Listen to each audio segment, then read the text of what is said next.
great. What does your company do? Those sorts of questions can be sort of quite easy to sort of like break the ice through those. So there's lots of different ways that you can try to break that. I think there was another question that was there actually on ice breaking, so hopefully that's kind of covered that on the icebreakers. We had one at the top of this list my colleague Scott. As an English PhD, what kind of events should I be attending? That's from Byron. So English, well, humanities. Humanities are obviously, as I'm sure many will be aware, under the coalition government facing a bit of a squeeze in culture and development areas there. Now, looking at the humanities areas that we have here and with our PhD candidates, we're recommending through the likes of, if you come across vti.ac.uk, there's various events that they're offering, and they're sort of skills training and development activities that happen all around the UK at various different universities. There's also central provision, which is offered by the likes of the British Library, which can be sort of training on how to use the British Library, the resources that it has in that area. So they can be ways to meet other students from similar backgrounds within your field of studies. So looking at sort of opportunities that are out there. You also have, or if it's anything, if your university is anything like Southampton, the interdisciplinary collaboration, where we're trying to link up students from the likes of the humanities with social sciences, with guys from electronics and computer science and engineering, because the research that's happening, there are overlaps in these areas, particularly what we found recently between our electronic computer science department and our Winchester School of Art. One of the areas that you wouldn't think are actually connected that well, apart from maybe in the digital art, there is a lot of sort of collaboration which is going on there of getting people's profiles and details up online. So from the sort of English PhD side, I'd speak with your supervisor, with your PI, maybe sort of ask, are they aware of specific areas in the field that you should be approaching? Are there any networks that they're aware of they can point you towards? And looking at maybe courses that VTI are offering for training within the arts humanities sector. And this is wider than sort of just in your discipline. It's kind of a transferable skills training that they offer. So that might be an ideal sort of starting point for you.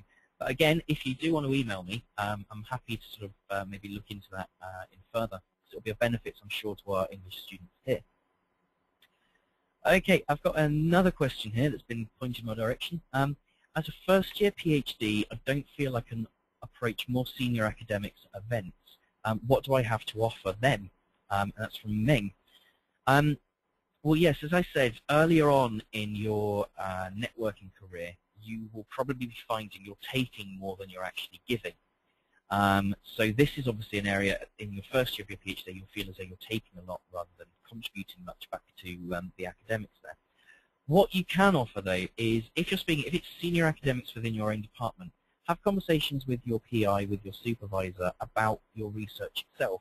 And at these opportunities where if there's anything along the lines of poster presentations within your department, you often get a lot of the researchers coming along, you often get a lot of academics and senior academics coming along.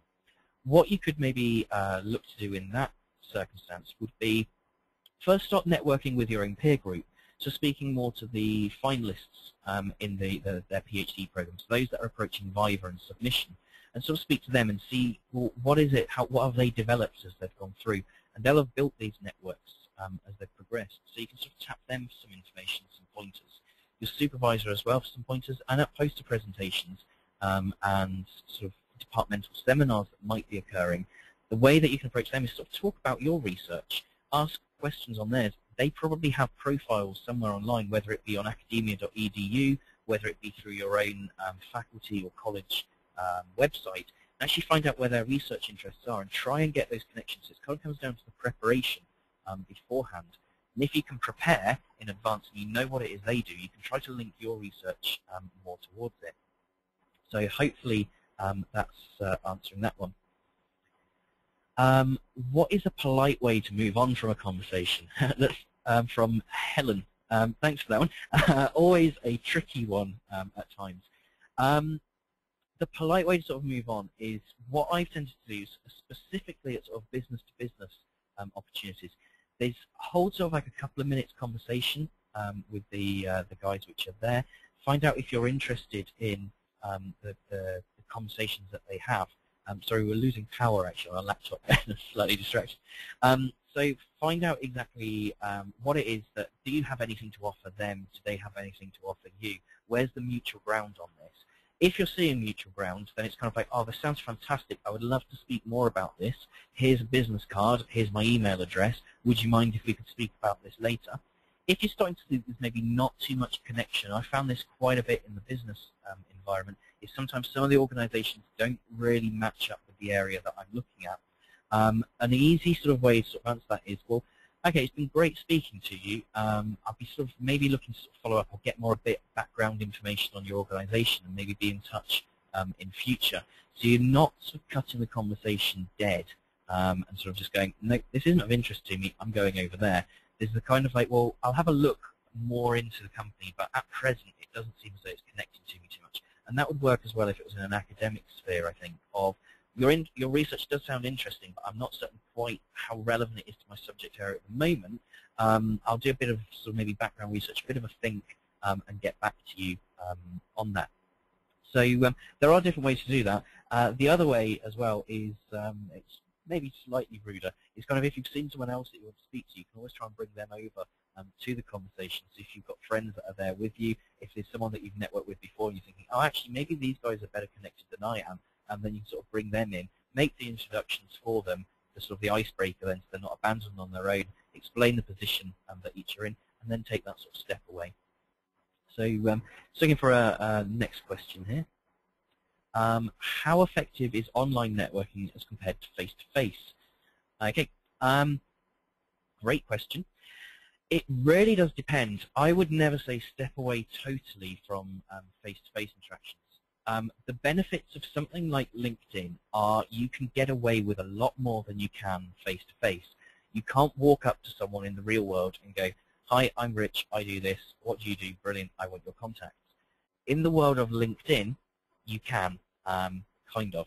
You can see the contacts that you have, your first level contacts that exist within LinkedIn. You can also then see their first level contacts, they become your second level. So you can see who they are, what it is they do. You can then make approaches to those second level contacts either through groups or discussion boards that you can see they're involved in. You can make approaches to them through your first level contact going, I would really like to speak to Sam. Sam's got lots of interesting things to say, I think, I don't really know him, can you link me to him? And you can make those sort of connections yourself. So online networking definitely has a sort of a strong presence that way. Also looking at how recruiters are using it as well. They're diving in to find out more about people, so the networking in that respect is quite strong. But I'd say never step away from face-to-face, and also don't forget that the phone exists as well. LinkedIn's a great sort of environment to find out about people, but there's no harm if people's details are there, it's public domain access, their phone number's up there, there's no harm in actually giving them a call and saying, hi, I'm so-and-so, I found your details on LinkedIn through my network of XYZ, however it is you got to them. It would be great if I could sort of have a chat with you about something. Is there a convenient time maybe when I can call back? So there's those sorts of different ways to tap into the sort of the digital area, but never sort of forget the importance of face-to-face. As it sort of demonstrated earlier, it's about 55% is on body language. So you really get to know people a lot more through the way that they're sort of interacting with you that way. So just going for another question. Sorry, we've lost the screen. So I should have given a bit of a heads up to Naomi, my colleague here. Okay, so if you contact someone after a few months in order to maintain the network, what should you actually say? From Elika. So if you contact someone after a few months to maintain it, what should you say? Well, example I gave in the presentation there, say you've met someone at a conference, you've done maybe a bit of a catch-up afterwards within the 72-hour framework, you've just sort of said, oh, it was great to meet you, I'll be in contact soon when sort of it's more appropriate, maybe when there's something that you've moved on a bit more with your research and you've got something more that you can contribute to them, or you've formulated your questions maybe a bit more. One of the things that I would sort of say with that, sorry, no, we should just go back to that one, would be, so yeah, a few months down the line, following up with that, I would look at, you've attended a conference, you've met them, you know roughly what their research interests are. One thing I'd also say is if there's key people you want, keep a spreadsheet of who it is, where you met them, maybe last time you spoke to them, and what their interests are in a little column. It's a great way of organizing your contacts. If you're on LinkedIn, you can download and export that into an Excel format and then just keep adding in the little bits of text about them, just so you've got some notes. Or keep a notebook if you want to be sort of more paper-based on it. So a few months have passed. You want to get in contact with that person. It could either be that you've left it at a point where I will contact you several weeks, months down the line. It may well be that you're going back to them saying, okay, we met at this conference. I've been informed by my supervisor that there is a conference coming up. It's maybe not directly relevant to me to be attending, but I wondered if you've seen it. So you're giving them something, and then you can always go in if you've got questions you want to ask of them, and you can follow up with that. You can always go in with a very easy one of just like, oh, it's been some time since we've caught up. Sorry, it's been very busy down here, my research, my projects, etc. I was just wondering, I was just checking in, how are things going with you? Are you still online with your research? Are you on target for completion? May my network become too big, and how do I reduce it? From Francesco. That depends. Yes, your network probably could become too big if you're spending well over 50, 60, 70% of your time just networking, trying to maintain it, trying to keep your leads going. What I would say, though, and advice I've had from people out in the business world that I've been meeting with, when you're at networking events, there's no harm in adding those people to your network, maintaining them in LinkedIn. LinkedIn holds up to something, I think it's about 32,000 contacts you can have in LinkedIn before it says that's too much, you've got to stop. But you can build these big sort of networks there. What I'd say is find the people that are the most appropriate to you at that stage in your career, whether that's your current academic studies or whether that's you moving into your next career phase as a postdoc or leaving academia to go into another employment sector. What I'd recommend is keep it sort of tight-knit to begin with and slowly start to grow it and look who's sort of out there in the long run and who you sort of tune into. So yes, they can become too big. How do you go about culling it? Well, probably it will be culling itself if you've left your contacts too long. So as we were saying about learning, investing, nurturing, keeping, if you're not nurturing and investing in it, you're probably starting to lose them by default. So I would say you don't want to really get to that stage if you really want them to be in your network. But people will sort of move us to the periphery of your sort of sphere of influence, and they will at some point come back in. So it's just sort of making sure that you can manage the network that you've actually got in existence. And if the time does come where actually the person is no longer relevant to you, probably just by not maintaining the network with them, will sort of be ending it. But you never know when that person that you knew once may crop up again in the future. You may be thinking, I don't need to deal with David anymore. He's long gone now, and I don't see him in my department, etc. 5, 10 years down the line, David could be on an interview panel. So people can crop back up in your life. It is a small world, as the 6 degrees go to show. So it's just kind of like being aware of that and trying to sort of maintain a sort of a manageable network balance. Okay, been pointed to another one here. This is from Jeffrey. Can you suggest anything specific for networking when